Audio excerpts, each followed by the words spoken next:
Primeiro de tudo, Carol, o que que tu sabe, o que que tu, Carol, sabe sobre plágio? Veja bem, Pedro Zimmer, estudando na Fusel University, como você bem sabe, o plágio vem ali, vem Da um primeira aula até depois da formatura. todo dia o que é plágio. Plágio não será tolerado, nunca se aproprie do trabalho dos outros. Então, assim, para ser bem sincera, eu sabia o que era plágio, mas eu não tinha as ferramentas que eu aprendi na Full Sail para desculpa, para conseguir olhar os arquivos da internet e entender se eu podia usar aquele arquivo, não podia usar aquele arquivo, ou que condições eu precisava colocar no trabalho para poder usar aquele arquivo. Então, hoje, consigo me virar procurando arquivos que sejam copyright free, mas acho que essa realidade não é uma realidade que representa bem o Brasil, que todo mundo vai lá, pega uma música, põe na abertura da apresentação, pega uma imagem, usa nas apresentações, inclusive corporativas. Então, acho que é um ótimo serviço que você presta para a comunidade brasileira falando sobre isso. Com certeza. Na verdade, assim, como qualquer coisa que a gente vê, né, no mundo, no Brasil ela funciona dividido por 2 ou 3, quem sabe 10, né. E a lei do direito autoral é basicamente a mesma coisa aqui. Não funciona do jeito que deveria funcionar, mas a lei existe, né, ela não é aplicada do jeito que ela deveria, ser aplicada. Mas porque na verdade, a primeira coisa que tudo a gente está falando sobre propriedade intelectual, né. A gente está falando sobre alguma coisa que não é tangível, não existe, né, não é uma coisa física, mas que a gente tem direito sobre o uso, reprodução e alteração dessas coisas. É por isso que a Coca-Cola faz apenas Coca-Cola e não faz um refrigerante com gosto de Pepsi, né, porque a Pepsi tem o direito daquela fórmula. Quando a gente fala da fórmula secreta da Coca-Cola, não é porque ninguém sabe fazer um refrigerante exatamente com o mesmo gosto da Coca-Cola. É muito fácil da gente descobrir, fácil não, mas tipo, é possível de descobrir isso e muitas pessoas descobriram isso já. Mas elas legalmente não podem utilizar essa fórmula para fazer um refrigerante com o mesmo gosto da Coca-Cola, porque a Coca-Cola é dona desse gosto. Basicamente, quando a gente está falando de música, é a mesma coisa. A gente não pode ser dono de palavras e a gente não pode ser dono de notas musicais, mas o conjunto de palavras e notas musicais, se a gente foi o primeiro a juntar essas notas musicais e essas palavras de uma certa maneira, tecnicamente a gente é dono da reprodução, da alteração e seja lá o que for que vai ser feito com essa música. E isso é Ó, já veio uma pergunta do César. Pedro, você já teve uma música utilizada sem autorização? Se sim, o que você fez? Bom, que eu saiba, ainda não. Eu ainda não vi nenhuma música minha feita, mas se fosse, provavelmente eu. Depende da situação, é claro, né? Tipo, a gente já vai chegar lá e falar de alguns exemplos do que pode ser feito, do que deve ser feito e que tipo de coisa que a gente pode fazer. Mas, em primeiro lugar, é importante a gente saber que existem sim métodos legais e também ah, fora da esfera legal, né? A gente pode entrar em contato com a pessoa sem ser diretamente com um processo para a gente resolver as coisas. Mas, enfim, voltando para o lance de propriedade intelectual. Carol, tu já ouviu falar dessa palavra sampling e tu sabe o que que é isso? Já ouvi falar do sampling, mas não sei te definir o que é. Ele é um exemplo, ele é um tasting, ele é uma versão única, um teste. Tu já ouviu falar daquela música Bela Tchau? Sim. Tu já viu que os brasileiros fizeram uma versão funk dessa música? Sim! Isso é Quer que eu sampling. dance? Oi? Quer que eu dance para provar que eu conheço? Não será necessário. Então tá bom. Mas, Ufa! embora seria bem divertido. Isso é um Mas, sample, mas é isso. Por que que isso é um sample e isso não é plágio? isso é plágio. Mas a gente já, ó, vou explicar mais ou menos como é que funciona. Sampling é quando a gente pega uma música que já existe e transforma, altera, utiliza parte dela em outra música. em alguma coisa nova. Para eu dançar, eu respeito a minha audiência. Mas até por esse, em nome desse respeito, não dançarei, tá bom, gente? E ao mesmo tempo tá complicado. Team Dança Carol. Mas, enfim, o sampling, ele utiliza uma música que já existe, transforma ele numa música nova, basicamente. Ou pega partes dessa música e transforma numa música nova. Por exemplo, do Bella Ciao pegou a melodia que eu poderia cantarolar ela aqui, mas eu não tenho direitos autorais dela, então eu não vou fazer isso, porque eu sou uma pessoa correta. Então, ela pegou essa melodia do Bella Ciao e transformou ela numa outra letra, numa coisa diferente. Isso é um sampling. E também existe o sampling de obras já gravadas. Então, a gente pega literalmente o áudio da música e coloca ele de uma maneira dentro da nova música, de uma maneira diferente. E existem diversos artistas, na verdade, que fazem muito isso, porque isso tecnicamente não é ilegal. O problema é quando a gente utiliza isso sem autorização dos detentores dos direitos autorais. E, inclusive, na verdade, o sampling, eu considero, isso daí a gente já está entrando numa conversa extremamente moral, ética e filosófica sobre o que é composição, o que é criatividade, e se a gente pegar alguma coisa que já existe e transformar numa coisa nova, isso realmente é criar música. Na minha opinião, como Pedro, produtor musical, eu acredito que é uma forma de arte, porque a gente está pegando uma coisa que já existe e transformando ela numa coisa completamente diferente, numa coisa nova, né? Alguns artistas são absurdamente gigantes e são extremamente bons em fazer isso, e eles acabam criando uma parada nova, como, por exemplo, o Daft Punk, que é uma banda que agora já não está mais em atividade, mas é uma dupla de pessoas, de dois produtores franceses, que eles utilizam muito de músicas antigas, principalmente antigamente era funk bastante que eles usavam, o funk americano, né? E transformavam numa parada mais dance, mais techno, e faziam um negócio novo. O Kanye West é um produtor que utiliza muito do sampling. Ele pega partes de música, diversos tipos de música. Ele já fez sampling desde músicas com o Elton John até músicas do próprio Daft Punk que já eram sample. Então ele fez um sample do sample. Então ele pega parte dessas músicas e transforma, incorpora essas partes no instrumental para como se essa música fosse um instrumento novo e ajuda a agregar na música. Então é basicamente isso que é o sampling e eu considero uma forma de arte. E logo a gente vai falar das partes legais disso, mas pela cara da Carol, ela tem uma pergunta. Não, eu ia te falar que eu fui agraciada com um mês de Law no Master da Full Sail, e a gente viu exatamente essa coisa do plágio e do uso indevido de peças autorais de outras pessoas, e pelo menos na lei americana, se você provar que você produziu qualquer coisa, né, que teve qualquer toque de criatividade seu, não é plágio. Legalmente na lei americana, né? Depois, quando você for falar mais de lei, a gente pode conversar mais sobre isso, porque a gente teve a alegria de poder estudar todos esses textos maravilhosos escritos em inglês sobre legislação e jurisprudência De cada estado, ainda por cima. de cada estado americano. Eu sou uma pessoa muito mais rica agora culturalmente por essa experiência. Que bom que tu tirou essa parte positiva. Quando eu tive essa aula, minha reação não foi tão positiva assim. Foi mais o tipo, meu Deus. Que é um pouco dessa reação, assim, de agradecer a Vivo e, é claro, por testarem a nossa resiliência. E nessa linha. Ó, eu já tô vendo aqui, a Tatiana mandou as perguntas do Telegram, né? Como a gente pode saber na internet quando o arquivo pode ser utilizado?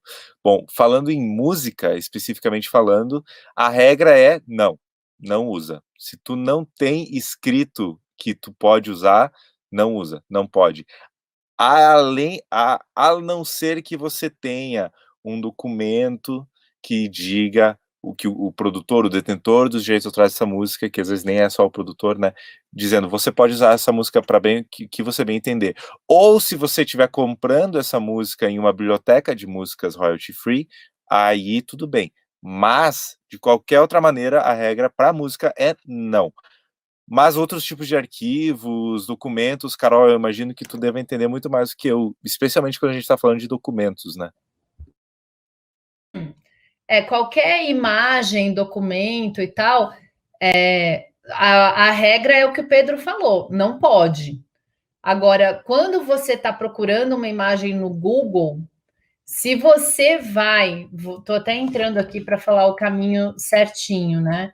Se você vai lá no Google e digita, sei lá, vou colocar Pedro Zimmer, hein? Procurar o que tem do Pedro. Aí você vai em imagens no Google e aí você clica em, o meu tá em inglês, então é Tools, aqui deve ser ferramentas. E aí ele tem um item quando você clica em Tools que é Usage Rights, que são os direitos de uso. Aí você tem Creative Commons Licenses. Tudo que é Creative Commons é gratuito. Então você clica em Creative Commons e ele filtra as imagens que são gratuitas, que você consegue baixar e usar, e daí você tem que ver de acordo que vários sites produzem imagens gratuitas. Aí alguns sites vão dizer que você pode usar sem nenhuma restrição, outros sites vão dizer que você pode usar desde que você dê o crédito do dono da foto, que vai estar lá na hora que você entrar para baixar, vai estar lá o crédito. E isso é super importante, né, Pedro? Aqui no Brasil, a gente, infelizmente, acaba não dando muita importância para isso, mas toda vez que você usa um material que já foi postado, e não precisa nem estar registrado, não é que a pessoa tem que ter um contrato de registro e tal. Quem postou primeiro e tem uma prova de que postou primeiro é o dono da imagem. Então a gente precisava tomar mais cuidado com isso. Eu, hoje em dia, todas as apresentações que eu vou fazer, eu só uso Creative Commons ou eu uso o Canva, que eu pago pela licença, ou eu crio a minha própria imagem. Ou uso um Claro, mixzinho do aplicativo, né? Mas não é bacana. E as músicas também, né, Pedro? Não com é? toda certeza. Você consegue pegar as trilhas que são copyright free, mas você não pode pegar uma música do Drake e botar na sua apresentação. Não é bacana Exatamente. isso. É, a Tatiana fez a pergunta ali, que seriam as trilhas brancas. Sim, as trilhas brancas é o que eu digo que seriam os copyright free, né? São as músicas que tu pode utilizar. Tu tem o direito de utilizar elas, né? Seja para fins comerciais ou não. E isso é muito importante que tu mencionou, Carol, a questão da gente fazer apresentações e que tu comentou ali logo no início, que é a questão do mercado corporativo utilizar muito música, né? E músicas que eles provavelmente não têm autorização para utilizar, né? Especialmente quando a gente está falando de eventos corporativos, esse tipo de coisa. Teoricamente, na lei, eu vou falar sobre direito autoral agora. Quando a gente está falando de direito autoral, direito sobre uma obra intelectual, sobre alguma coisa, sobre uma música, uma composição ou qualquer coisa. O detentor do direito autoral aqui no Brasil, ele tem o direito de reproduzir essa música, essa obra, tem direito de fazer alterações sobre elas, direito de lutar pela integridade dessa composição, dessa obra, quando alguém quiser alterá-la, direito de ter o seu nome indicado como autor da música e direitos exclusivos de reprodução. Essa última acho que é a parte mais importante, que a gente tem o direito, quando a gente tem o direito exclusivo de reprodução, significa que a gente pode ou não vetar o uso dessa obra em qualquer evento, qualquer questão que esteja acontecendo. E por isso que eu falo que aqui no Brasil, é claro, é diferente, né? Mas quando a gente está falando de sampling, isso é uma coisa que muitos DJs gostam de fazer, muitas pessoas gostam de fazer, e eu também acho que é muito legal fazer, eu já fiz várias vezes, e acho que é uma ferramenta de produção extremamente eficiente, extremamente criativa, é muito legal. Mas, se o detentor de direitos autorais da composição olhar para o que tu fez e dizer, cara, tu não pode usar, não existe esfera da lei que vá permitir que tu pode utilizar. O cara é dono do direito autoral e ele tem o direito de dizer sim, não vai ser utilizado, ponto. E não tem discussão. Porque, por isso que eu digo que qualquer hora que a gente vá fazer um sampling, que a gente vá utilizar qualquer outra coisa, é muito importante que a gente já tenha autorização prévia dos detentores de direitos autorais. Porque é muito mais fácil e muito mais barato, inclusive, tu conseguir a autorização prévia de utilizar direitos do que pagar uma reparação depois. Isso já é comprovado em vários casos que aconteceram e várias pessoas que comprovaram que foi feito o sampling, e aí as multas que tem que pagar depois são muito maiores do que se o cara só tivesse licenciado a música e pagado logo no início. E até tenho vários outros exemplos para trazer aqui, mas... Ô, Pedro, deixa eu só te fazer Diga. uma pergunta complementando isso, porque quando a gente fala dos direitos, tem vários direitos, né? Tem o direito do autor Sim. da música, tem o direito, se você pegar, sei lá, Lauryn Hill cantando aquela música e botar só no refrão da sua música, você tem o direito do uso da voz dela, né? Da gravação dela, não é isso? Então, na verdade, porque a gente tem que lembrar que uma música, ela sempre tem duas partes principais, né? A composição, a obra, e o fonograma. São duas coisas completamente diferentes. A composição é a partitura, é a letra, a melodia e a harmonia, sabe? É aquela ideia da música. Então, se eu cantar a melodia do Parabéns a Você aqui, isso é a composição. Agora, se eu pegar e tocar um MP3 com alguém cantando o Parabéns a Você, isso é um fonograma. São duas coisas completamente diferentes. E quando a gente utiliza a composição de alguém, se a gente utilizar só a melodia da música, por exemplo, eu for pegar a música do Justin Bieber e eu cantar a melodia dessa música, aí eu vou estar utilizando da obra, apenas da obra musical, né? Apenas da composição. Mas, se eu pegar um arquivo de áudio de música do Justin Bieber e samplear ele dentro da minha música, eu não só vou estar utilizando a obra musical, mas também vou estar utilizando o fonograma. E quem é dono do fonograma não é o Justin Bieber, é a gravadora dele. Então, aí que entra uma coisa muito importante que a gente fala, porque no direito autoral aqui no Brasil, se eu não me engano, 70 anos após a morte do detentor dos direitos autorais,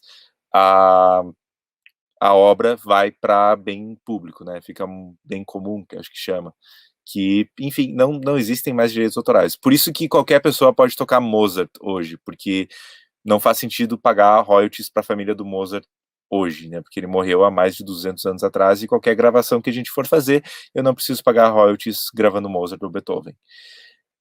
Agora, quando a gente está falando de uma música que foi gravada e já foi lançada, aí a gente não está falando dos direitos do Mozart, a gente está falando dos direitos da gravadora que gravou ele e que lançou.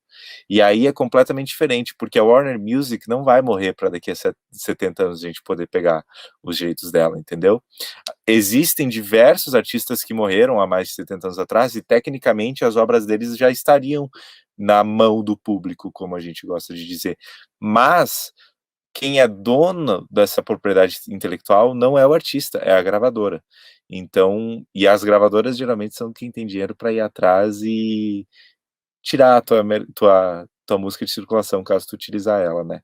Então, por isso que é extremamente importante a gente saber quem que é o detentor dos direitos. Existem várias maneiras de a gente saber isso, nem sempre é muito fácil, nem sempre está disponível para o público no geral, mas se tu quer utilizar alguma coisa, não existe outra maneira de fazer isso legalmente, a não ser procurando os detentores dos direitos e conseguindo a autorização.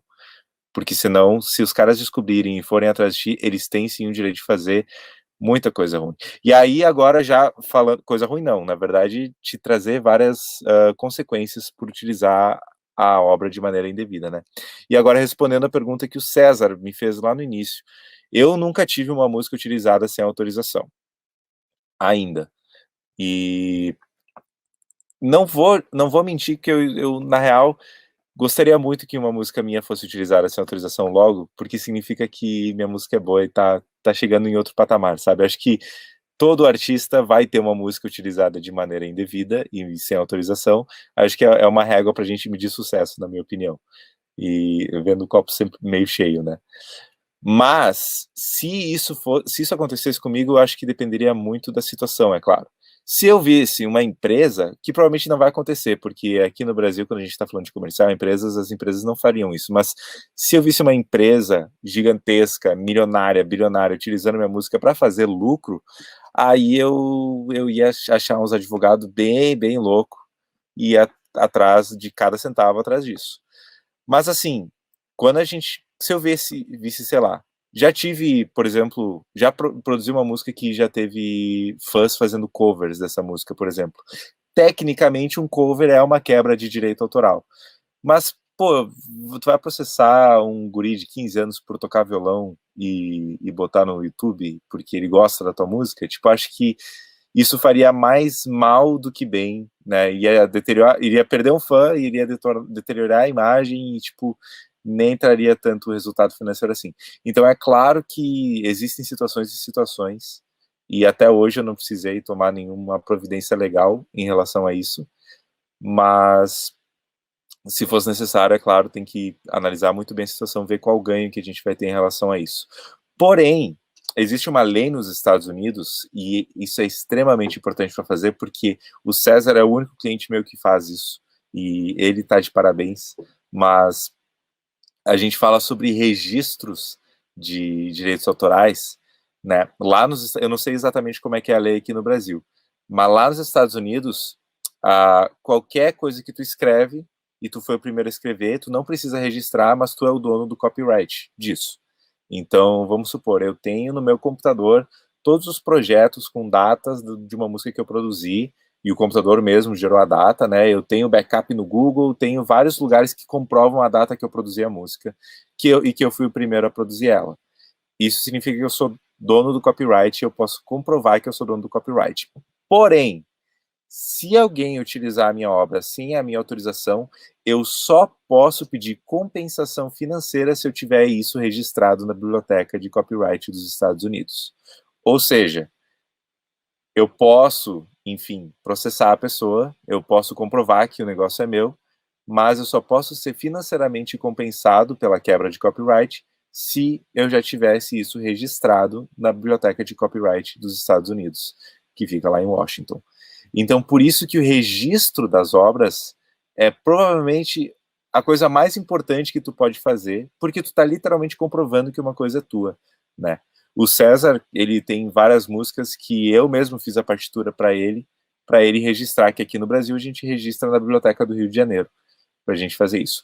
Custa dinheiro, é um saco fazer, porque é uma papelada, é um processo, tu tem que mandar por correio, é um lance que não é legal, mas se alguém utilizar a tua música um dia sem a tua autorização, é isso que tu vai utilizar para comprovar que a música é tua. Porque se tu não fizer isso, provavelmente tu não vai conseguir uma compensação financeira, e geralmente quando a gente está falando de quebra de copyright, é uma compensação financeira que a gente está buscando, né? Porque como compositores, artistas, músicos e produtores, a nossa música é a nossa fonte de renda, e se a gente se alguém utiliza ela sem a nossa autorização, é como se alguém tivesse, não sei, se a gente fosse um fazendeiro e alguém tivesse plantando nossa terra e a gente não tivesse tirando nada em cima disso. Então, por isso que o registro é extremamente importante quando a gente está falando de obras.